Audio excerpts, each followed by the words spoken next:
नमस्कार. आज आपण नेक्स्ट टॉपिक चालू करतोय, बीटा फंक्शन. इंटिग्रल कॅल्क्युलसचा second point. Beta function again same thing, it is a integration solving technique. पण ते जे इंटिग्रेशन असणार आहे ते ह्या प्रकारचं असणार आहे. अशा प्रकारचं जर इंटिग्रेशन आलं त्याच्यामध्ये दोन टर्म्स आहे, एक एक्स आहे आणि एक 1 मायनस एक्स आहे, आणि लिमिट 0 to 1 जर असतील तर आपण अशा प्रकारच्या इंटिग्रेशनला बीटा फंक्शन मध्ये कन्वर्ट करून सॉल्व्ह करू शकतो. तर बघा, एक्सचा पॉवर आणि 1 मायनस एक्सचा पॉवर हा जो काय असेल त्याच्यापेक्षा एक पॉवर इकडे जास्त आहे. फॉर एक्झाम्पल, समजा आपण घेतला 0 to 1 x cube into 1 minus x bracket raise to 5 dx, आणि ह्या इंटिग्रेशनला जर समजा आपल्याला सॉल्व्ह करायचं आहे तर आपण काय करणार, आपण इथे बघायचा एक्सचा पॉवर 3 आणि 1 मायनस एक्सचा पॉवर 5. तर ह्या इंटिग्रेशनला आपण डायरेक्टली बीटा फंक्शन मध्ये कन्वर्ट करू शकतो. कसं करायचं बघा, जो काय पॉवर आहे एक्सचा त्याच्यामध्ये सरळ सरळ एक ऍड करायचा, म्हणजे 3 + 1 4 आणि 5 + 1 6, आणि बीटा ऑफ 4 6 आपण युजिंग गॅमा फंक्शन सॉल्व्ह करू शकतो किंवा इव्हॅल्युएट करू शकतो. तर इथे गॅमा फंक्शनची प्रॉपर्टी वापरून याला आपण सॉल्व्ह करू शकतो. ती प्रॉपर्टी काय आहे बघा, सरळ सरळ गॅमा बीटा 4 आहे, so it is gamma 4 gamma 6 आपण गॅमा दोघांची ऍडिशन, आणि याला आपण इझिली इव्हॅल्युएट करू शकतो. तर अशा प्रकारचे इंटिग्रेशन जर आले तर आपण त्या इंटिग्रेशनला काय करणार आहोत, गॅमा मध्ये कन्वर्ट करून, बीटाचं गॅमा मध्ये कन्वर्ट करून इव्हॅल्युएट करू. ठीक आहे. पण इंटिग्रेशन मध्ये लिमिट 0 to 1च पाहिजे आणि तुमच्याकडे दोन टर्म असल्या पाहिजे, एक्स आणि 1 मायनस एक्स. ओके. प्रॉपर्टीज, या 4 प्रमुख प्रॉपर्टीज आहेत बीटा फंक्शनच्या. तर बीटा फंक्शन ऑफ mn जर काढायचा असेल तर त्याच्यासाठी हा फॉर्म्युला वापरायचा आहे गॅमा फंक्शनचा. या फॉर्म्युलाचा वापर करून आपण बीटाला सॉल्व्ह करू शकतो. त्यानंतर बीटा ऑफ mn आणि बीटा ऑफ nm दोघं पण सारखेच असतात, त्यांच्यामध्ये काही फरक नाही, दोघांमध्ये रिव्हर्स केलं तरी चालतं.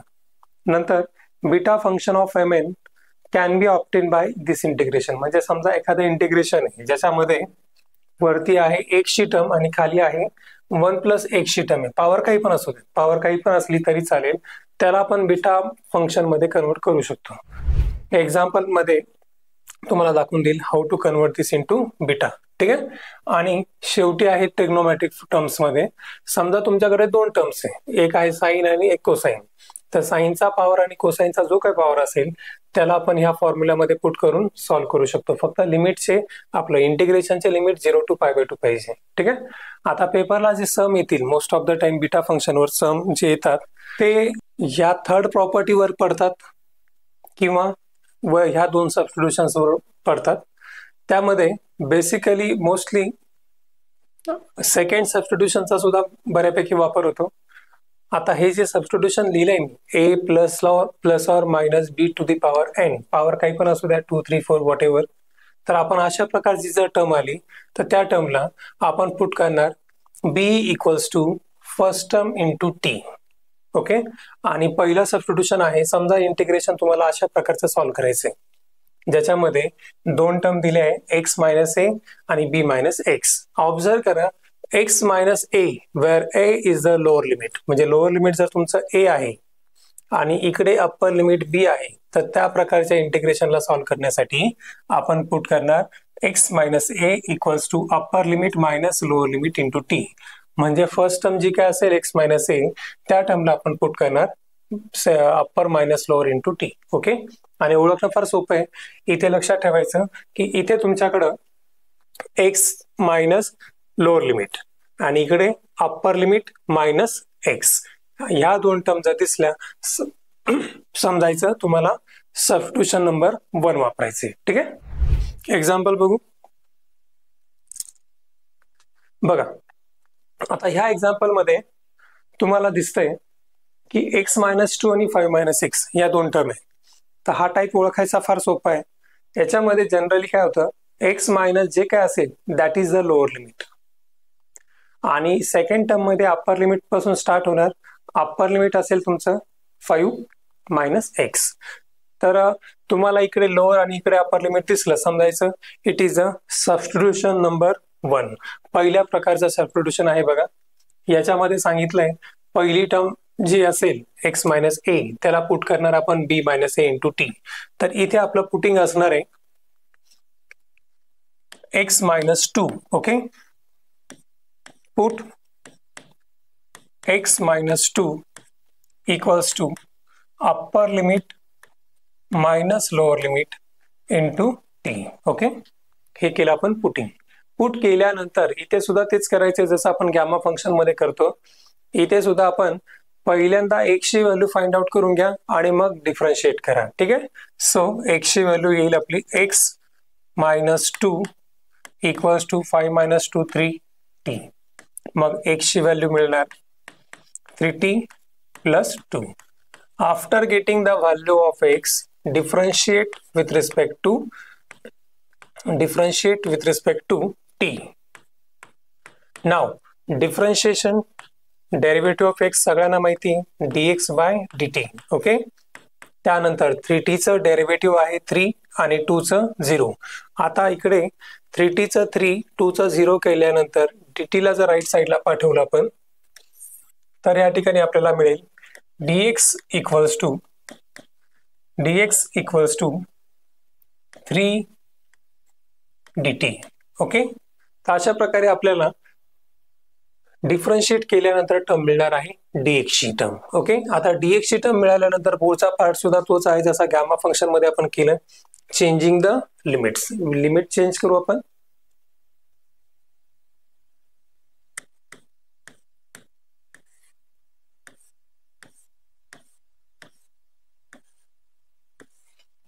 एक्सचे लिमिट आहेत 0 to 1, सॉरी 2 to 5 आणि आपल्याला लिमिट पाहिजे टी ची. ऑब्विसली बीटा फंक्शन मध्ये डेफिनेशन नुसार 0 to 1 हे लिमिट येतात. म्हणजे तुम्हाला एकदम सोप्या भाषेत सांगायचं ठरलं तर always the limits of T will be 0 to 1. इथे लिमिट कधीही चेंज होणार नाही. Always the limits of T will be 0 to 1. कसे आले बघा.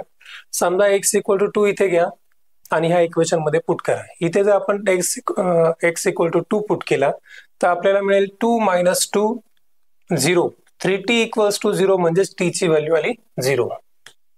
ओके, नाव जर 5 पुट केला तर आपल्याला मिळेल 5 मायनस 2 3.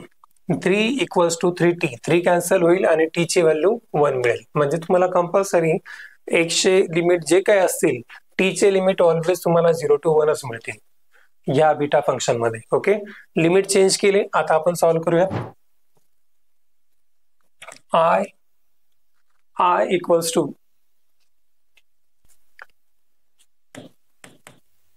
0 to 1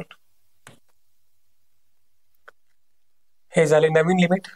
आता ह्या इंटिग्रेशनला आपण जसं गॅमा मध्ये कन्वर्ट केलं, गॅमा फंक्शन मध्ये आपण सॉल्व्ह केलं तसं सॉल्व्ह करणार आहोत. पूर्णच्या पूर्ण टर्म्सला आपल्याला चेंज करायचे आणि चेंज करून टीच्या फॉर्म मध्ये आणायचे. कसं आणूयात बघा. एक्स मायनस 2 ची व्हॅल्यू माहिती आहे आपल्याला 3t. सो इकडे आपण घेणार 3t. डोक्यावर ॲज इट इज पॉवर घ्यायचा. त्यानंतर 5 मायनस एक्स. 5 minus x. एक्सची व्हॅल्यू आहे, एक्सची व्हॅल्यू जी दिली 3t प्लस 2 ती पुट करणार इकडे ब्रॅकेट पुट करून 3t प्लस 2. डोक्यावर पॉवर 2 ॲज इट इज आणि dx ची व्हॅल्यू काढली आपण 3 dt. चेक. x मायनस 2 म्हणजेच 3t. 5 minus x. एक्सची व्हॅल्यू सुद्धा इथे आहे 3t प्लस 2 ती पुट केली. पॉवर ॲज इट इज ठेवले आणि शेवटी dx ची व्हॅल्यू पुट केली. आता याला सॉल्व्ह करून बीटा फंक्शन मध्ये कन्वर्ट करायचं आपल्याला. तर 3 चा पॉवर आणि t चा पॉवर सेपरेट केला. 3 क्यूब t क्यूब. नंतर याला जर ओपन केलं तर it is 5 minus 3t minus 2 bracket square into 3 dt. Now 5 minus 3t minus 2. इकडे 5 आणि मायनस 2. 5 मायनस 2 3. सो आपल्याला मिळेल इकडे 3 मायनस 3t ब्रॅकेट स्क्वेअर. हा 3 आणि हा 3 क्यूब.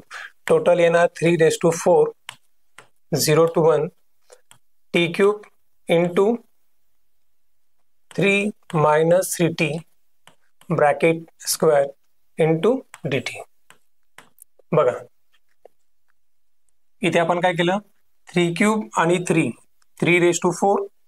नंतर 5 - 2 3 आणि हे टर्म ॲज इट इज घेतलं.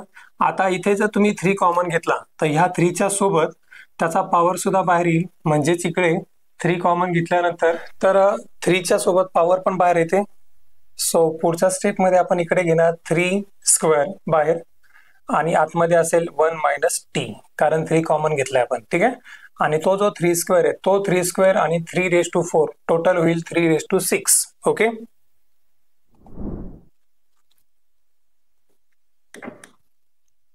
(3⁶) बाहेर, आतमध्ये 0 to 1 इंटिग्रेशन आहे t³ आणि 1 - t².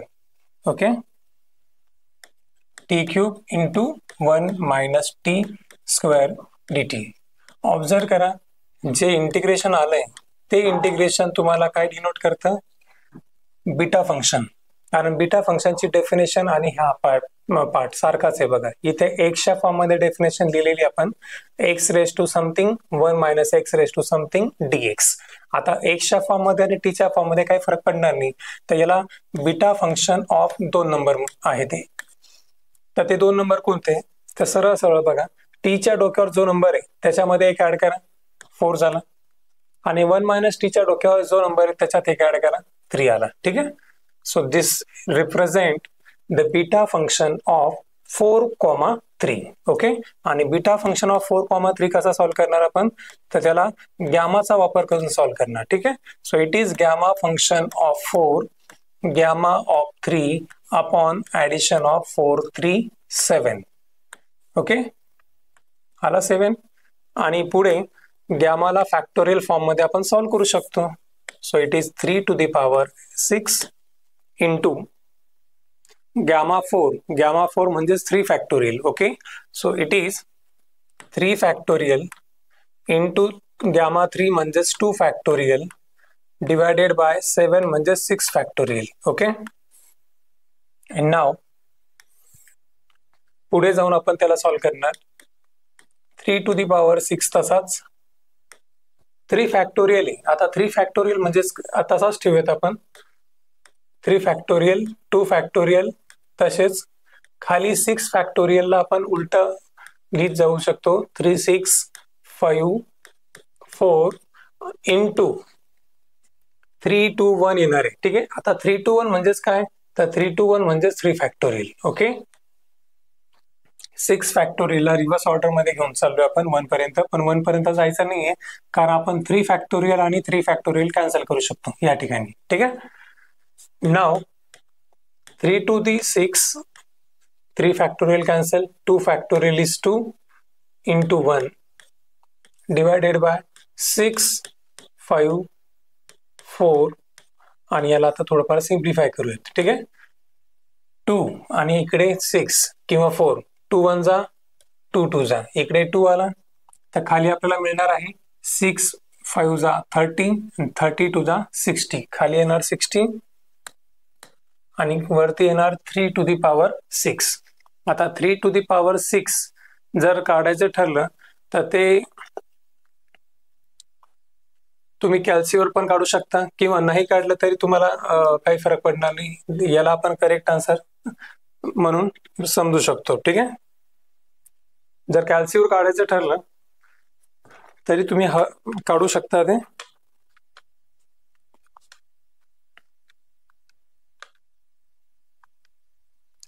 $729 डिवायडेड बाय 60 आणि ही झाली तुमचे गिवन बीटा फंक्शनची व्हॅल्यू. तर बघा आपण कशा प्रकारे सॉल्व्ह केलं. सगळ्यात आधी आयडेंटिफाय करायचंय. एक्झाम्पल कशा प्रकारे आयडेंटिफाय करतो आपण सांगितलंय मी तुम्हाला. इकडे अप्पर लिमिट आणि इकडे लोअर लिमिट दिसलं, समजायचं it is a substitution of beta function. Okay, first टर्मला पुट करायचं upper minus lower limit into t, एक्सची व्हॅल्यू काढा, डिफरन्शिएट करा, लिमिट चेंज करा, कन्वर्ट करा टीच्या फॉर्म मध्ये, आणि टीच्या फॉर्म मध्ये कन्वर्ट केल्यानंतर त्याला बीटा फंक्शनच्या डेफिनेशन मध्ये घेऊन या. डेफिनेशन मध्ये घेऊन आल्यानंतर त्याला गॅमा मध्ये कन्वर्ट करा आणि मग सॉल्व्ह करा. ठीक आहे.